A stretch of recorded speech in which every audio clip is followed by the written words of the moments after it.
नमस्कार, माझं नाव स्नेहा सचिन खामकर. आम्ही रायगडमधून आलो आहे. कमीत कमी आम्ही 150 किलोमीटरचा प्रवास पार करून इथे आलो आहे. आमच्यासोबत आमची छोटी मुलं पण आहेत. अगदी 5-5, 6-6 वर्षाची मुलं आम्ही घेऊन आलो आहे. आणि इथे आल्यानंतर समजलं की मंदिर 11 वाजता बंद आहे. आमच्यासोबत आमचे सासू-सासरेसुद्धा आले. ते वयाने खूप म्हणजे जास्त आहेत. त्यांना आम्ही इथून तिथपर्यंत कसं घेऊन जाणार? जर तुमचं मंदिर बंद करायचं होतं तर तुम्ही आम्हाला आधी सांगायला पाहिजे होतं की आम्ही 11 वाजता मंदिर बंद करणार आहोत. आम्ही सूचना काही आम्हाला मिळाल्याच नाही. आणि शिवाय जे दिव्यांगत लोक आहेत त्यांना पण इथून तिथपर्यंत जायला त्रासच आहे. मग ती लोक कशी जाणार?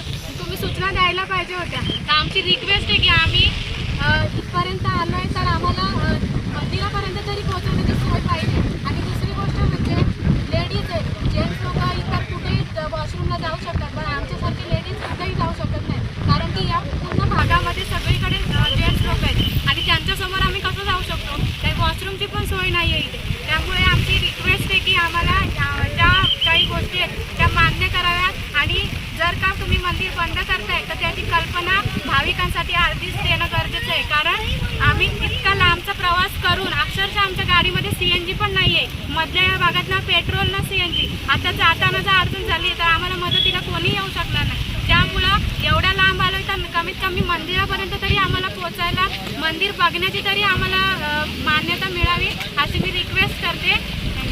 जिल्ह्यामधून आलेलो आहे, पाली सुधागडमधून.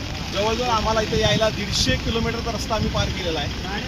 आणि इथे आल्यानंतर इथून त्र्यंबकेश्वर भीमाशंकर म्हणजे 12 ज्योतिर्लिंगापैकी एक, त्याचं आता अंतर आहे 5 किलोमीटर. आणि 5 किलोमीटरवरती तुम्हाला दिसतात एवढ्या गाड्या बंद केलेल्या आहेत. दाखवा तुम्ही गाड्या, जर दाखवा.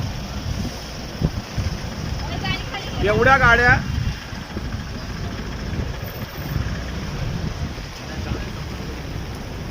जाण्याचा मार्ग बंद केलेला आहे. आमच्या बरोबर लहान मुलं आहेत आणि ती लहान मुलं आम्ही 5 किलोमीटर चालत न्यायची का?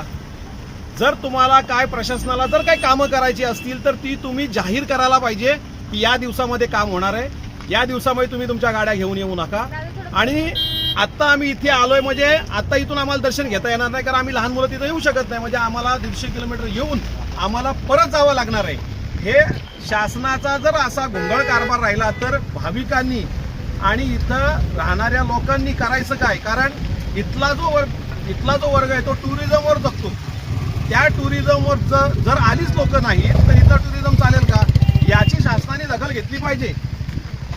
आणि मंदिर तुम्ही 11 नंतर सुद्धा चालू ठेवलं पाहिजे ना, काय हरकत आहे? बाकीची मंदिरं दिवसभर चालू असतात, तुम्ही 11 वाजेपर्यंत काय चालू ठेवता? त्याचा टायमिंग तुम्ही वाढवला पाहिजे, हे आमचं म्हणणं आहे. आणि तुम्हाला काय म्हणायचं आहे मित्रांनो? ही सर्वांची व्यथा आहे.